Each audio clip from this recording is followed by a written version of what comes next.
एक बार अकबर ने बीरबल से कहा, मुझे परमात्मा दिखा दो। राजा का हुक्म था। बीरबल बहुत परेशान था कि परमात्मा को कैसे राजा को दिखाएं। इसी विचार को लेकर बीरबल छुट्टी पर चला गया और उदास रहने लगा। एक दिन परिवार में चर्चा हुई। उदासी का कारण पूछा गया तो बीरबल ने बता दिया कि राजा ईश्वर के दर्शन करना चाहते हैं। बीरबल का बेटा बोला, कल सुबह मुझे आप साथ ले जाएं, मैं अपने आप राजा को दर्शन करा दूंगा। दूसरे दिन सुबह बीरबल और वो लड़का दरबार में पहुंचे और राजा को कहा, मेरा लड़का आपके प्रश्न के उत्तर का समाधान करेगा। राजा ने सोचा, ये लड़का क्या समाधान करेगा। लड़का बोला, इस वक्त मैं आपका गुरु हूँ, मुझे उचित स्थान दिया जाए।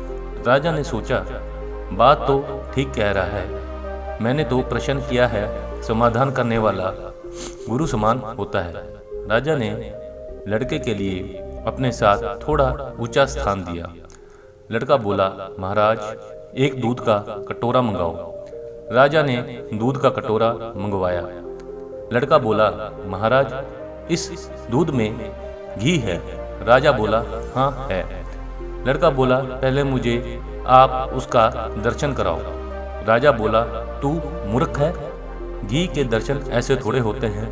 पहले दूध को गर्म करना पड़ता है, फिर उसकी दही जमाना पड़ता है, फिर उसके मघानी में रिड़का जाता है, फिर मक्खन निकलता है, फिर उसे गरम गरम कढ़ाई में डाला जाता है, फिर उसकी मैल निकाली जाती है, तब जाकर घी के दर्शन होते हैं।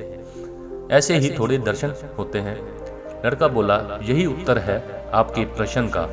पहले इंसान को तपना पड़ता है, फिर उसको जमना पड़ता है, फिर उसको साधना करनी पड़ती है, फिर उसको ज्ञान की अग्नि में तपना होता है, फिर उसे ईश्वर के दर्शन होते हैं।